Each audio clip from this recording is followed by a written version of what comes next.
Assalamualaikum warahmatullahi wabarakatuh. Balik lagi bersama saya dan Fikri, trading analis dari kantor pusat TD Max Bandung. Oke, di sini kita bakal berbicara atau bakal mempelajari apa aja sih poin penting gitu kan dalam psikologi trading. Di sini kita dengan tema 3 poin penting pengendalian psikologi trading. Oke, mungkin pertama-tama kita bakal ngebahas dulu sebelumnya gitu kan. Menurut Dr. Vanki mengatakan bahwa trading yang sukses sebagian besar dipengaruhi oleh penguasaan psikologi trading yang baik gitu kan. Sisanya adalah dengan money management dan sistem trading yang dimiliki oleh trader gitu. Jadi psikologi dalam trading ini penting banget ya teman-teman gitu kan. Selain ada money management dan metode yang dipakai gitu kan, psikologi itu nggak kalah penting. Makanya ini kita bakal bahas gitu. Terus di sini juga ada beberapa poin gitu kan, emosi yang harus diwaspadai seorang trader gitu. Pertama, rasa takut gitu. Terus kedua, keserakahan. Karena banyak ya di luar sana gitu kan orang-orang yang serakah akan mendapatkan keuntungan yang besar gitu, tapi tidak tahu resiko yang bakal didapat ke depannya gitu. Terus yang ketiga di sini ada harapan yang berlebihan gitu. Terus yang keempat juga di sini ada penyesalan. Nah, 4 poin ini tuh yang harus diwaspadai oleh trader gitu kan. Karena ya balik lagi gitu kan, kalau misalkan takut, psikologi jadi nggak aman, keserakahan gitu kan, resikonya juga makin besar. Harapan yang berlebihan itu juga kan ketika nggak sesuai harapan kitanya down gitu. Penyesalan ya itu ketika kita udah habis banyak gitu kan baru kita nyesal. Nah, itu yang harus diwaspadai oleh kebanyakan trader gitu. Oke, di sini langsung aja ke poin pertama ya, tips dalam mengendalikan psikologi trading. Yang pertama itu teman-teman harus punya yang namanya strategi plan.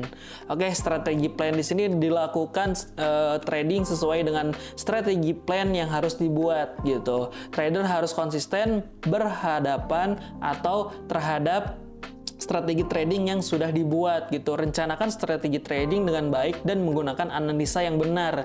Kita harus disiplin terhadap plan yang sudah dibuat supaya trading kita sesuai dengan planning dan berakhir dengan baik. Nah, ini poin penting juga sih. Jadi strategi plan, teman-teman kalau misalkan punya strategi plan gitu kan sesuai dengan analisanya teman-teman gitu kan, mapping yang udah teman-teman buat gitu. Ketika teman-teman OP itu dan lotnya aman gitu kan pakai TPS walaupun lepas SL juga, kalau misalkan teman-teman punya strategi plan gitu kan, psikologi teman-teman bakal enak gitu kan, psikologi teman-teman bakal nggak bakal panik, nggak bakal takut dan sebagainya gitu. Karena kalau misalkan kita udah punya strategi, oke, aku strategi plannya buy harga buy Saudi USD di harga sekian, TP-nya di sekian gitu kan, kerugiannya sekian. Ketika rugi ya udah, ketika profitnya juga ya udah, alhamdulillah gitu kan, sesuai plan. Jadi teman-teman harus punya plan dulu terlebih dahulu. Jadi ketika walaupun misalkan SL, oke, ketika aku SL berarti di sini aku harus evaluasi gitu kan.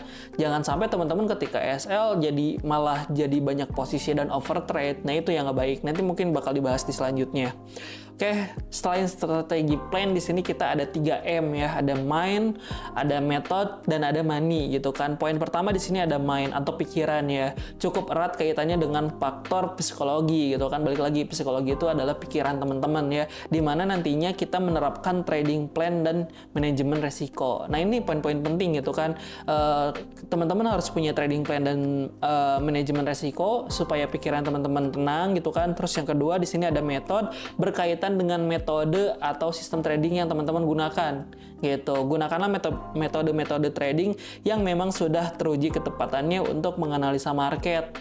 Metode ini harus dijalankan dengan psikologi yang stabil jika kita tidak membuat kesalahan keputusan untuk trading yang dilakukan. Betul, tadi yang poin pertama gitu kan, teman-teman harus punya metode yang dimana metodenya teman-teman udah uji. Kalaupun misalkan teman-teman baru terjun gitu kan, terus punya satu teknik dan itu di backtest dulu aja gitu. Teman-teman misalkan dari berapa kali entry pakai metode ini tuh untuk rasionya itu apakah untungnya lebih besar atau resikonya atau ruginya yang lebih besar gitu. Jadi teman-teman harus punya metode yang dimana oke, aku misalkan pakai moving average dari 10 kali entry, 5 kalinya atau 7 kalinya itu profit, 3 kalinya loss. Di situ kan akumulasinya masih bagus profit.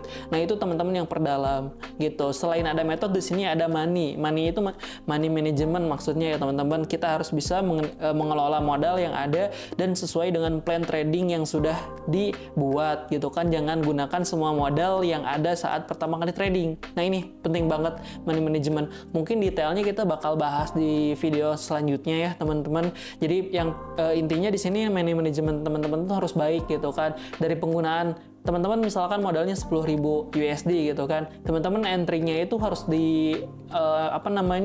harus punya plan gitu kan, teman-teman kayak risikonya itu di berapa gitu kan. Kalau misalkan teman-teman mau cari aman dengan modal 10.000 ya teman-teman entry-nya bisa pakai lot paling kecil. Kalau di DDMax sendiri kita lotnya 0,1 paling kecil gitu kan, teman-teman bisa entry 0,1, 0,2 itu aman banget money manajemennya. Beda lagi kalau misalkan teman-teman modalnya 10.000 USD terus teman-teman entry dengan 4 gitu kan, 4 lot, 5 lot, nah itu yang salah banget gitu kan. Teman-teman entry 1 lot aja itu udah kebesaran menurut saya ya, teman-teman entry 1 lot, karena kalau misalkan keseret 10 poin aja itu udah minus 1.000 teman-teman gitu kan. Masa sekali entry langsung ngorbanin gitu kan 10% dari modal, ya itu at least kegedean menurut aku ya teman-teman. Jadi yang paling penting di sini ada 3 ya teman-teman, pikiran teman-teman harus tenang gitu kan.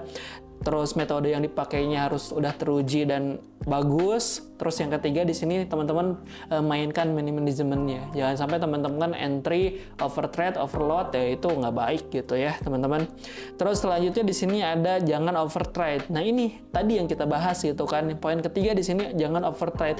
Jika seorang trader terbawa emosi setelah profit berulang, langkah berikutnya trader tiba-tiba mengeluarkan modal yang sangat besar dan berharap gitu kan mendapatkan keuntungan kembali. Hal ini tentunya malah akan merugikan trader, betul gitu kan, karena resiko kehilangan atau loss semakin sangat besar gitu.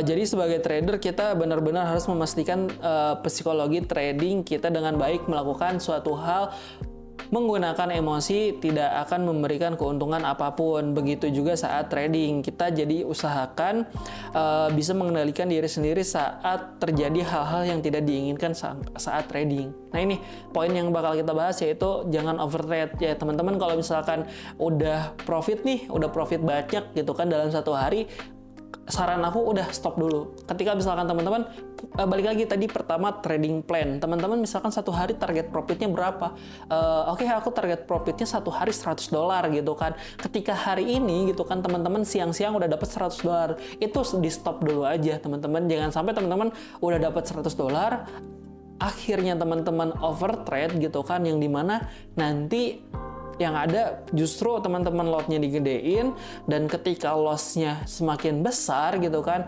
ya teman-teman profit yang tadi pagi atau tadi siang itu, pertama profitnya jadi nggak ada, kedua modal teman-teman bisa kegerus. Nah balik lagi pun kalau misalkan malam teman-teman kayak wah tangan gatel pengen OP terus gitu kan, kayak ada momen dan lain sebagainya. Kalau misalkan teman-teman udah mencapai target yang teman-teman planningkan gitu kan, saran aku udah teman-teman stop dulu, bisa tradingnya di hari besok gitu kan.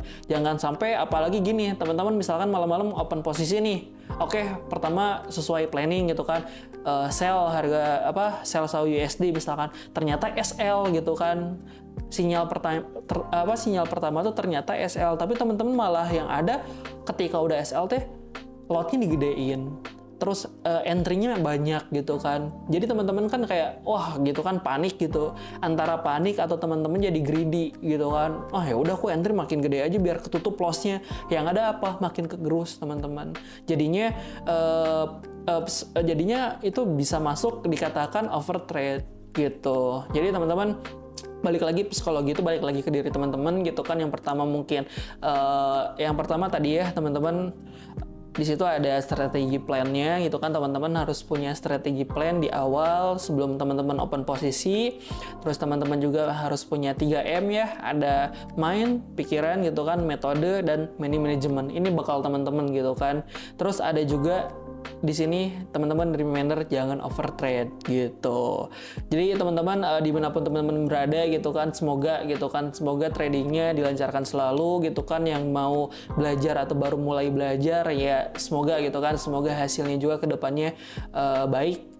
Dan untuk yang udah lama trading masih banyak lossnya gitu kan, teman-teman coba cari tempat di mana teman-teman bisa berkeluh kesah, kayak misalkan contoh ada mentor lah, atau misalkan ada kantor komunitas yang dimana memang itu kelasnya trading. Nah teman-teman di situ kan bisa kayak master gitu kan, atau misalkan Pak saya tuh udah trading lama gitu kan, modal udah habis banyak, enaknya kayak baiknya seperti apa sih Pak, trading yang baik itu seperti apa, apakah saya, jadi evaluasi terus udah evaluasi teman-teman kayak digali salahnya di mana gitu kan, dibenerin dan lain sebagainya. Teman-teman juga ya balik lagi gitu kan ke diri pribadi. Kalau misalkan teman-teman pengen target profitnya atau tradingnya mulus gitu kan, ilmunya dulu. Nah, berbicara tentang ilmu atau misalkan tempat berkeluh kesah gitu kan, komunitas, terus tempat kumpul live trading bareng, ya di Dimex gitu kan. Teman-teman bisa datang ke Dimex, langsung ke kantor kita gitu kan.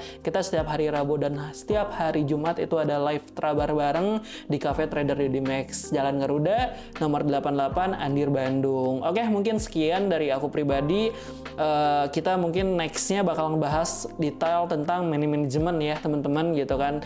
Pertama ini dulu yang teman-teman harus kuasai gitu. Oke, mungkin sekian dari saya, Aden Fikri, trading analis dari Dimex. Kalau misalkan ada yang mau ditanyakan, boleh langsung di kolom komentar atau bisa langsung bit.ly di bawah gitu kan. Mungkin sekian dari aku pribadi. Wassalamualaikum warahmatullahi wabarakatuh. See you.